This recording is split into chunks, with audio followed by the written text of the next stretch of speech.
20 pieces every adult violin beginner should know.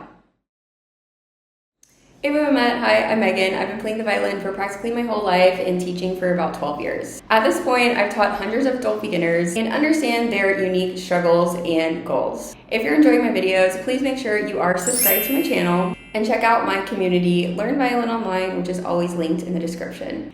In this video, I'll be going over 20 pieces every adult violin beginner should know in order of difficulty. And no, these are not just going to be pieces in the Suzuki book, they're going to be pieces that you actually know and want to play. Number 1 on my list is hot cross buns.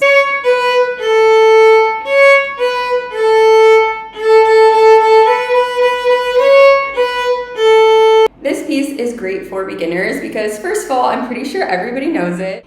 You only have to play on one string and use 2 fingers. It's also great because you can practice it on every string, so you can play it on E string, A string, D string, and G string to make sure that you are not hitting any other strings and hearing noisy neighbors. It's great for perfecting your intonation, making sure that you are bowing straight and staying halfway in between the bridge and fingerboard. Number 2 is Mary Had a Little Lamb.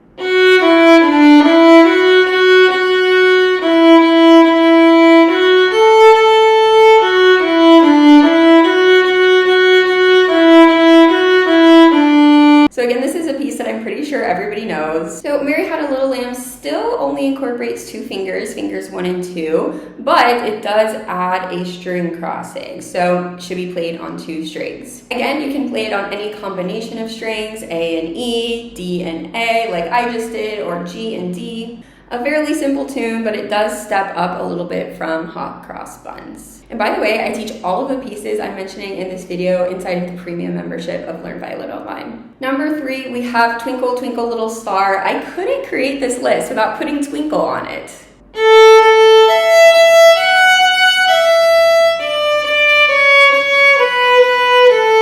So Twinkle again does use 2 strings, and what makes it a little bit more difficult from Mary Had a Little Lamb is the frequency of the string crossings and crossing from an open string to a fingered note, specifically the 3rd finger. Sounds simple, but it can be very difficult in practice, especially as a beginner. Number 4 is Amazing Grace.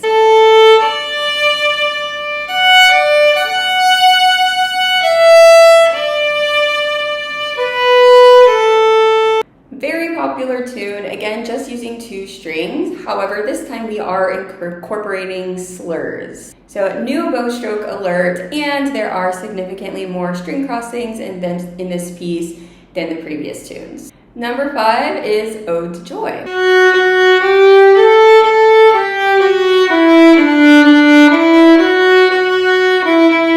So this piece can be played with just fingers 1, 2, and 3 crossing between 3 strings, or it's a great opportunity to practice using your 4th finger, which keeps it on just 2 strings. It also has a bit more complicated rhythmic patterns than the previous pieces, but if you know it well, which I'm sure you probably do, that should be no problem. Coming in at number 6, we have Happy Birthday.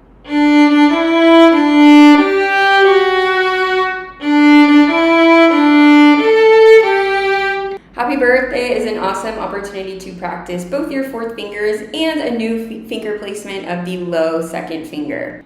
Plus, who doesn't want to be able to play Happy Birthday for their friends or family on their birthday, or even just themselves? Coming in at number 7, we have Leonard Cohen's Hallelujah.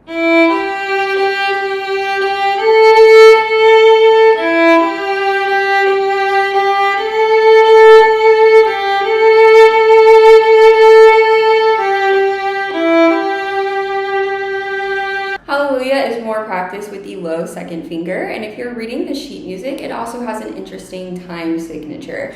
It can be written a number of different ways, but most often it's written in 6/8. Number 8, we have Jingle Bells. Can't forget a little holiday tune.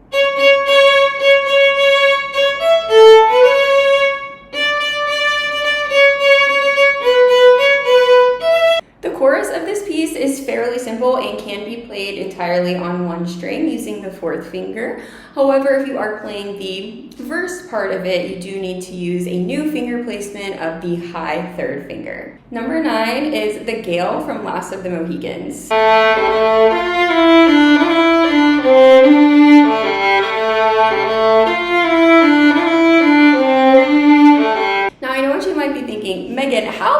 possibly played that piece as a beginner? That sounds way too advanced. Well, it's really not. Once you can play your low second fingers and can do slurs, you can play this piece. Really, the tricky thing about it is the speed, and I always tell students when you're just learning a piece, don't expect to play it as fast as the pros play it. You can learn the notes and keep practicing it, and it will get faster over time.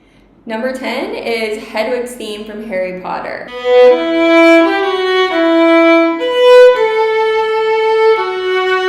Any other Harry Potter fans here? Slytherin, what about you? So for Hedwig's theme, you will need to learn the low first finger placement, and you will be crossing much more strings than the previous pieces. Number 11 is Ave Maria.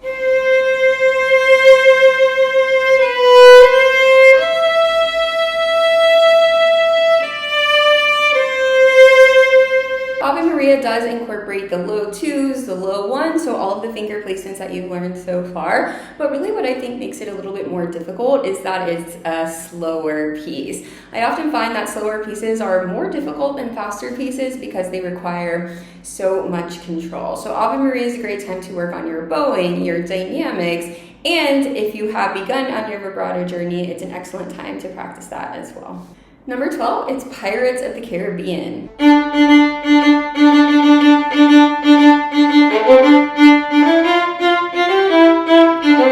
Oh, that is such a fun piece to play. And again, it really doesn't require any new skills. It has the low ones, the low twos. Oh, it does have a low four, so that is new. But really the most difficult thing about it is the speed, which again, do not pressure yourself to play it as fast as you hear the pros play it if you're a beginner. Number 13, we have Bach Air on the G string.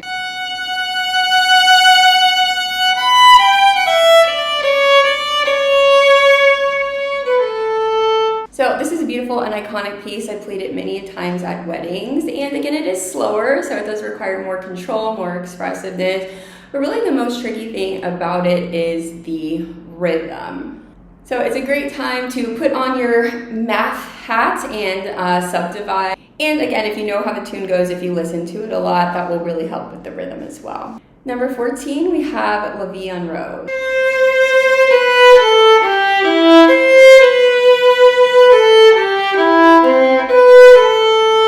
This is a beautiful piece, and you can play it entirely in first position. However, around here is where we are going to get into some shifting pieces. So there are elements of this that are easier to play in third position, but depending on the key and the version that you are learning, you can play it all in first. Number 15, we have Humoresque.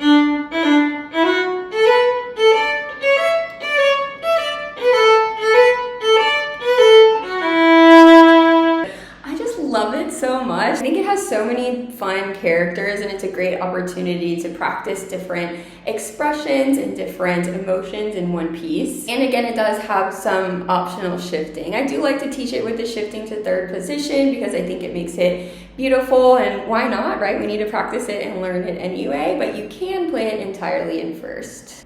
Number 16, we have Vivaldi's Spring, which I know is one of the most iconic pieces and one that all adult beginners want to learn to play. And there's so many different versions of it out there that you can easily find one that suits your ability level.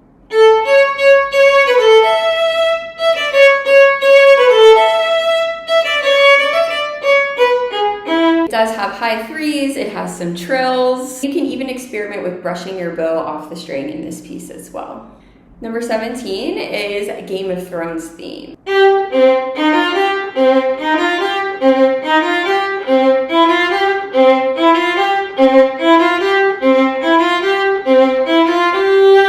again, there's many versions of this out there. You can play the basic theme of it entirely in first position, but parts of it do work better with shifting. And if you do play the entire version of the piece, there are some double stops and some not optional shifting at the end. Number 18 is Ashokan Farewell.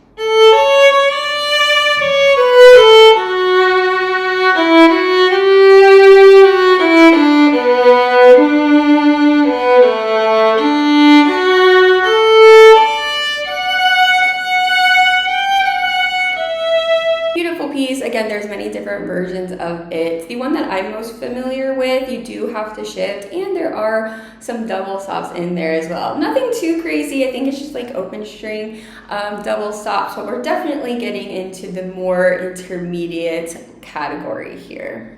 Number 19, we have Vivaldi A minor.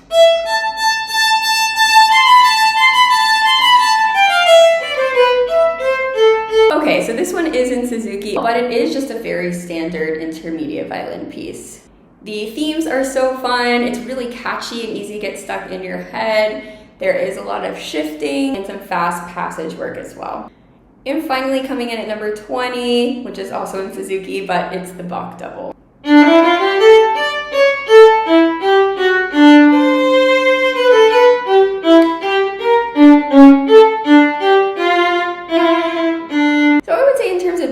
The Bach double and the Vivaldi A minor are probably pretty comparable. They're both pretty fast, have shifting between first, second, and third position. But what I think makes the Bach double harder is that it's a double, right? It is a duet. So ideally you would be playing this with your teacher or somebody else, or at the very least a recording. There are also some pretty tricky rhythms, and learning to navigate how to put it together and stick to your own part, right? Kind of stick to your guns kind of thing. Is the biggest learning curve with this piece. Leave a comment and let me know which ones you've played on this list and which ones you want to play. All of these pieces are included in the premium version of my membership, Learn Violin Online. They're set out in a sequential way that is based around learning skills that can transfer over into any piece or genre that you'd like to play. I give you detailed instructions on the pieces themselves, but the important techniques behind them, and practice them along with you at different speeds. If you're not ready for the premium subscription, you can join the community for free. I post in there a couple of times a week, and we also have exciting monthly challenges to keep you motivated to practice. Link is in the description, and make sure you subscribe before you go.